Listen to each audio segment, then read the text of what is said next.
Yeah, it's good to be here. Ayomide, how are you? Very well, thank you. How are you too, coach? I'm good and fine. Thank you. Absolutely. Thank you very much. And of course, our tensions is in Rabat, where of course the Super Eagles of Nigeria will be playing. But first of all, before we go into the game between the Super Eagles of Nigeria and Morocco, Senegal and Egypt will also be having a game. And of course, that is a battle of heavyweights. But then, I'd like to get your overview of what this tournament has been like for you in terms of how it has played out. What have you made of the tournament so far up until this last one? For me, the tournament has been one of a fantastic tournament. From the beginning was not so much spectators in the stadium, but as the tournament progressed, we see a lot of the fans coming tripping into the stadium, and the atmosphere was well organized, and you can also see the developmental system in the Morocco, the pitches, the facilities, everything is a touch note. I think everything is going according to plan. Right, and of course it is. And our focus is Senegal up against Egypt now. Senegal, up until this point, have just been decent. Maybe not spectacular as they've always been, but they've got the results. Egypt as well, they've scored a couple of goals here and there, but looking at this pairing, this looks very interesting on paper, coach. Senegal up against Egypt. Senegal against Egypt is going to be a very good game. At the moment, Egypt has found their rhythm, and Senegal also is on top of their game. They are a team that is always confidence. You see the way they are playing, like there's nothing to worry about. And when even if they concede a goal, they still have the confidence and that their determination that they will equalize and they will also overturn the result. I think Senegal is good to go, but I tip Egypt to be in the final. Okay, we're going to look into why you're tipping Egypt now, but I think the thing for Senegal that stood out in this competition is that they didn't exactly use the full strength of their squad. For instance, their last game, Manu Dai was the difference, scoring the winning goal. But before that game, he barely had an impact. Don't you think that could be an influence as against, of course, Egypt's ability to counter attack with Omar Mamouche and then, of course, Mohamed Salah? Any team that want to win a tournament or you want to win a league, you just your bench have to be like those who are playing the first 11. At the moment, when you look at the Senegal team, they have a complete squad. Even when Mamani is not playing, you still see another player that is coming, still playing like he is not missed. So the Senegal team is a very complete team. That is why you see them; they can be able to get to where they have got to. And this is not about this AFCON. They have been a country and team that is progressive for the past couple of years, and I think they are at the moment, to be honest, they are one of the best in when it comes to African football. Of course, I can't disagree with that. But you're looking also on the flip side, Egypt, so far, Mohamed Salah, Omar Mamouche, they got their results going. It took a bit of time for them to go in free flow, but in the last game, obviously defeating Cote d'Ivoire that way is not a main feat. You see, football sometimes can be funny. If anybody tell me or tell ever someone that Egypt is going to be Cote d'Ivoire in what we saw what Cote d'Ivoire did in the previous AFCON, it will I think most of us will doubt it. But notwithstanding, if you look at the Egypt started the tournament, you will see that Egypt team, they are team like Nigeria, the Super Eagles, they are team in progress that they improve from one game to the next game, and they take every opponent the way they come. So I think the reason they can be able to beat that Cote d'Ivoire team is they came with a lot of determination. They scored their goal early and give them the edge for them to be able to dictate how they want the game to be played. You see them when they have to play low block, they play low block, they play 5-5, five defense, five midfield. When they have to attack, they have to do the counter attack. They wait for Salah to do the damage. Just like the third goal is scored. You see from corner kick, they just go to counter attack and Salah might make the difference. So it's all about coaches' input and the tactical input and the technical input. How you want to run dynamic way with the ball and without the ball when the opposition has the ball and when the opposition lose the ball. So I think that is the edge that the Egyptian they have at the moment. They are a very good team that they play every team according to their strength.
The only person that can motivate you is you yourself. He is the leader of the team, he's the coach. So any information you give out is going to affect the team in general. So first of all, you have to come with boldness. You have to say it's a difficult team to beat. And if you can see it, their result have said it all because they are a very difficult team to beat when we if we have to follow what he said. But for me, I put it at I have said it today this morning. I said Nigeria is going to have 4/4 if our coach Chelle can find his balance in the team in the match against Morocco. If we can find the balance from the defense line to the midfield and the attack line. If we can be able to beat Morocco, I believe we're going to meet Egypt in the final and we're going to beat them. If you think the guy is unbeatable, it's difficult for any team to beat them when they play against Super Eagles. Then we know that there is a difference from Super Eagles and the Egypt of Pharaoh. All right, absolutely, coach. I agree with you. But before we dive into the Super Eagles of Nigeria, which we'll do even more, let's take your predictions for this particular one.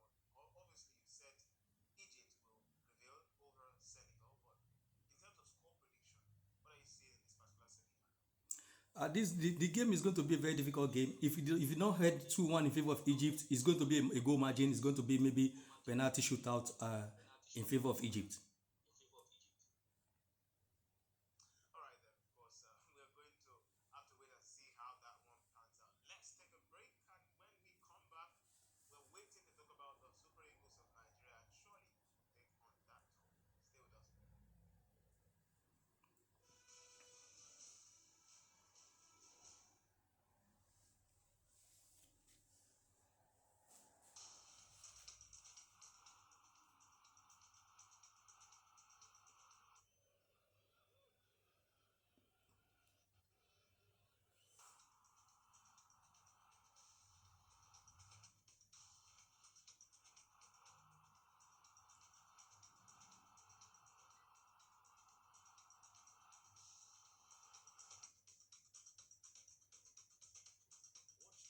2025 match live on Afro Sport.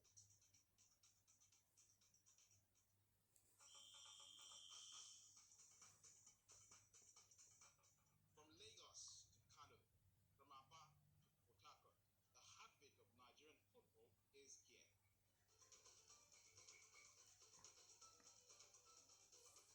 Nigeria Premier Football League, where passion meets pride and legends are made on our own soil. The rivalries become bright. Every clash shapes history. The derbies, the drama, it's all here. This is our game, our pride, our passion, and now we can watch it all only on Afro Sport, the home of Nigerian football. We bring you every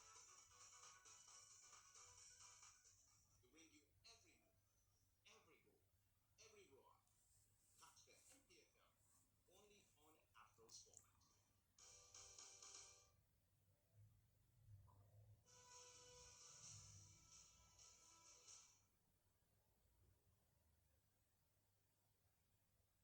Hey, welcome back to Afro Sport now in focus, and most certainly I haven't talked about the Senegal and Egypt game. Let's move to the Super Eagles of Nigeria, who definitely will take it on the difficult task of facing the host nation, Morocco, the Atlas Lions, who have also been fantastic in the tournament so far. Still got Coach Adeyemi Adedeji here with me, and Coach, you can definitely agree with me that this on paper looks like the game of the tournament, the game everybody wants to watch. Absolutely, the Super Eagles of Nigeria scoring 14 goals, the most in the game so far, up against Morocco, who have been quite exciting, have the best players, and have the advantage of the fans right behind them.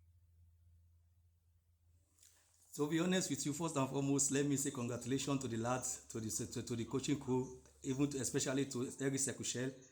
I'm so happy that he can take us this far, and I'm also happy that I've been justified, vindicated, because when he came for the first time, nobody gave him chance to take us to where we are today. They never see the light in the end of the tunnel. But today now he has proved many people wrong. Success have so many names, so many friends, and I think Chelle has done wonderful well. And now talking about Morocco, Morocco is going to be a very difficult task, to be honest with you. They are not like Algeria. because Algeria, I watch their weakness and I watch their weakness and strength. And that's why I can be able to predict I want to play against Algeria than instead of Algeria Congo. And luckily for us, we get to Algeria and it was easy rise because I see that Algeria was not so good technically, but tactically they are good. Discipline without the ball, but with the ball, they are slow. They are not fast movement of the ball. They want to play one on one. They don't play as a team. But we have more team as a moment, like you said. Our football have improved under Coach Eric Sekouchel. Last year, this time, last 2 years, this time in Cote d'Ivoire, we have lost too many souls, many people with heart attack for negative approach of football. But if you look at this year now, we are playing attacking minded football that the Nigerian fans, the journalists, the sport administrators, and all citizens want to see a beautiful football like the set of 1990, 94, 96. So today now we thank God that we can be able to see that kind of beautiful football and free flowing goal scoring. Like you said, we have scored 14 goals in this tournament, which is have never happened before in the history of our football. That's in the 4 matches we scored 14 goals, and you can see how our boys have even the goal was coming from different angle.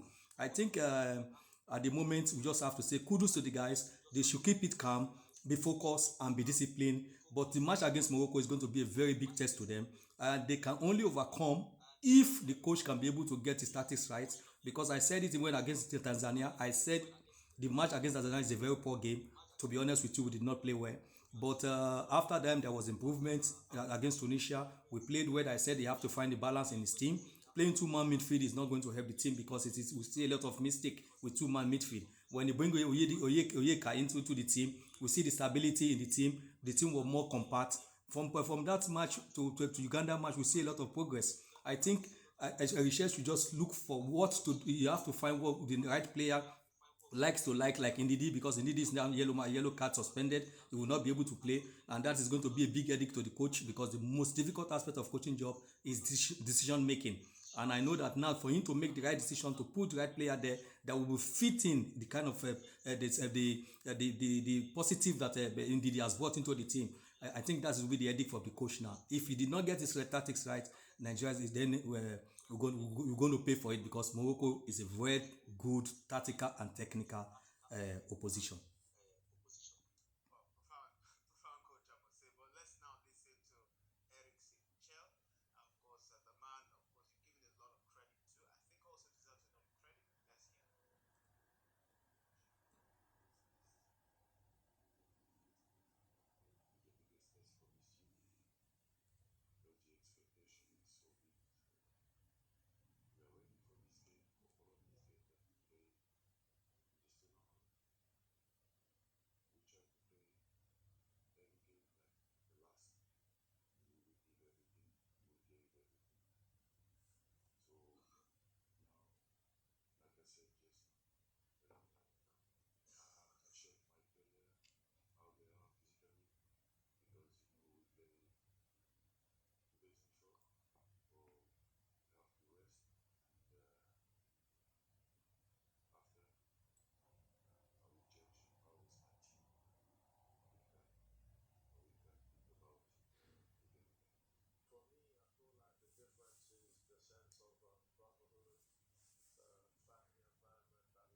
For me, I wouldn't like to interfere in his job, but I just have to be honest with you. It's going to be a very difficult task for him at the moment, except he want to change the way he's playing, because the only thing he can do right now is to look for likes to like similarity. Who has the same quality with Wilfred Ndidi in that team? For me, I have my own type of choice of player that I needed. He is the type of coach that love more high pressing football, and you want somebody who can work for 90 minutes. I think the, analyzing the opposition, see their strengths and weaknesses. I think that will lead Eric Chelle to decide what type of system he want to play. But if I have to be in this position at the moment, I will stick on that type of the system I've been playing before, that diamond system with three midfield, two behind the striker, Osimhen, and I will bring Oyedika into the team. That is my choice. But as the coach is, or I bring Dele Bashiru. So it depends on how the coach want to play. I think at the moment right now, I know that he's having a lot of headache um, to analyze how he's going to play in this type of important match. And I believe that at the end of the day, if he keep himself in a quiet mood, he will find the right balance. What he needed mostly is beside him in the bank in the bench there. I think he just have to take the risk and trust the player and allow the player to do the job that Wilfred Ndidi has been doing from onset. All right, just one last question before we go now. Morocco are very tough. They've got great players as well. They got Brahim Diaz, and Brahim Diaz, by the way, has made history. Five consecutive goals in 5 games, and only one player in AFCON history, that is, of course, Jose Kofi of Ghana, has ever achieved that. On top of him, they've got Ashraf Hakimi. They've also got Nusayr Mazraoui. They've got very good players, Ayub El Kabi as well. Do you think we should focus on trying to stop these players, or just bring in our own A game as well? Because you talk about not changing the style of play, but when you're coming to play against these players I mentioned, they are always going to be cause for concerns, isn't it? The way you are mentioning those names of the Moroccans, that is how they are mentioning the name of our players in their own camp too, in their dressing room. To be honest with you, the best way to defend is to attack. If you want to play, if you want to focus on those players you mentioned, it's going to affect our own reading of our game. As a coach, first thing is, like I said, take the data of the opposition, analyze every individual player, analyze them as a team, come to conclusion and find the right tactics and right movement offensively, defensively, with the ball, without the ball, because the only way you can defend better is not about individual, it's about collectively. So now the only way we can do right now, we have been doing that in the last two matches that we did not consider any goal, because I said that to in the air that he has to go for collective defensive work, not about individual, and now it has been paying off. So to beat the Moroccans, we have to be in our best technically before tactically. When we can be able to keep the ball more than them, dominate the possession, dictate the pace of the game, we put them into pressure, the way we do to Tunisia, the way we do to Algeria, then it will be more easier for us to create a goal, or to get a goal chance, or to get a penalty, or to get a free kick in danger zone.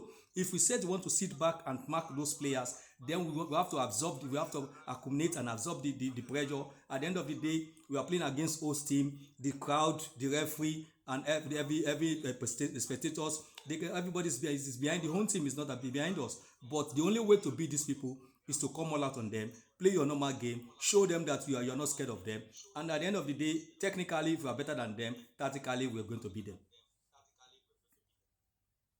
All right, Coach. Thank you very much for your analysis. I'm afraid we've got very limited time to the end of the show, but it's been great. Thank you so much for being part of the show today. Thank you for having me. All the best to Super Eagles. Hope the coach finds his right balance.